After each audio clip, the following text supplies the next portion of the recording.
কঠিন।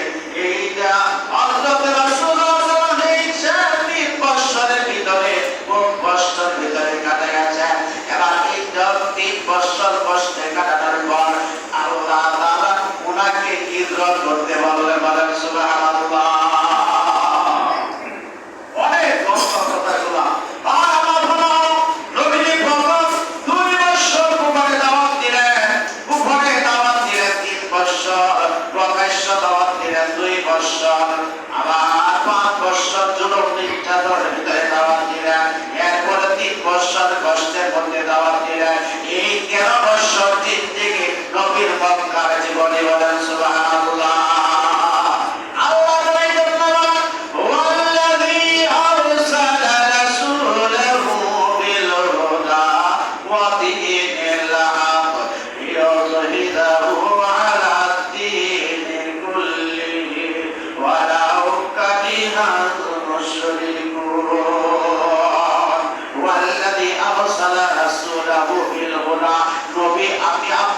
সত্য ধর্ম দিয়ে প্রেরণ করেছি। আমি আপনাকে হক সত্য ধর্ম দিয়ে আমি আল্লাহ তাআলা প্রেরণ করেছি। আলাদিনী কুল্লিহি, এমন একটা ধর্ম আপনাকে দিয়েছি যারা সমস্ত ধর্মের উপর বিজয় গ্রহণ করবে, যারা সমস্ত ধর্মের উপর সে স্থান পাবে।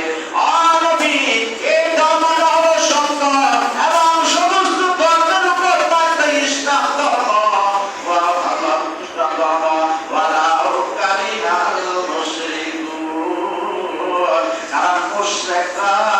আপনাকে ভালোবাসবে না, কি করবে না?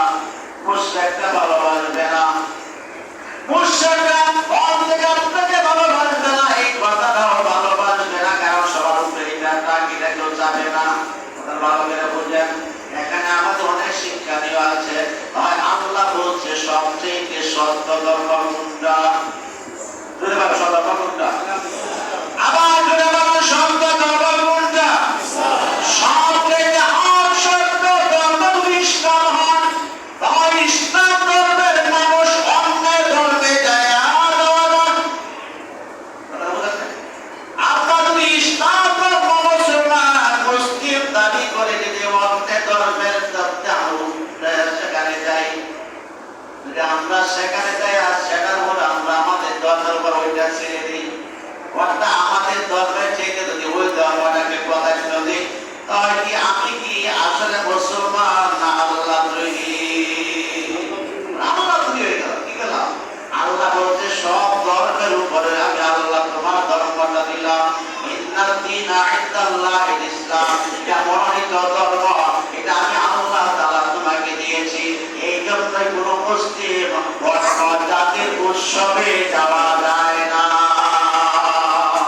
এই জন্যই আল্লাহ কোরআন নিষেধ করেছে তোমরা সেখানে যেও না। কেন যেও না? সেখানে আল্লাহর আইন নাই, বিধান নাই, সেখানে আযাব আসতে পারে। কি আসতে পারে? আযাব আসতে পারে, গজব আসতে পারে। তোমরা সেখানে যেও না। আর আমরা বর্তমান যে একটা পূজা চলে গেছে, এটা তাদের পূজা, আমাদের মুসলমানের নয়। কিন্তু আমাদের পূজা, আমরা যে মুসলমান, আমরা কি কত নম্বর মুসলমান একটা প্রমাণ হয়ে গেছে। কি হয়ে গেছে? প্রমাণ হয়ে গেছে।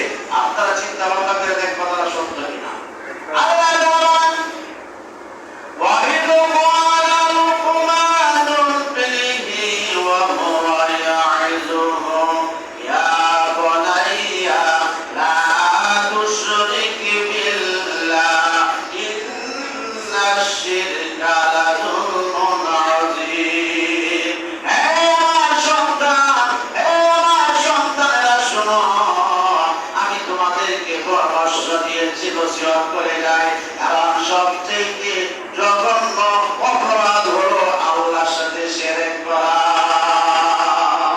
আর বাপ যদি অভিভাবক, আপনার দায়িত্ব হলো সন্তানকে শিরক থেকে মুক্ত রাখা। আপনি দলের মানুষ, আপনার কর্মীদেরকে শিরক থেকে মুক্ত রাখবেন। আপনি যে দায়িত্বে যেখানে আছেন, আপনার যে পদবি আছে, আপনার উচিত আপনার নিচে যারা আছে, আপনার প্রত্যেকে এই আয়াতটা তাদের শিক্ষা দেবেন। কারণ তোমরা শিরক করো না, শিরক হলো সবচেয়ে বড় কবিরা গুনাহ।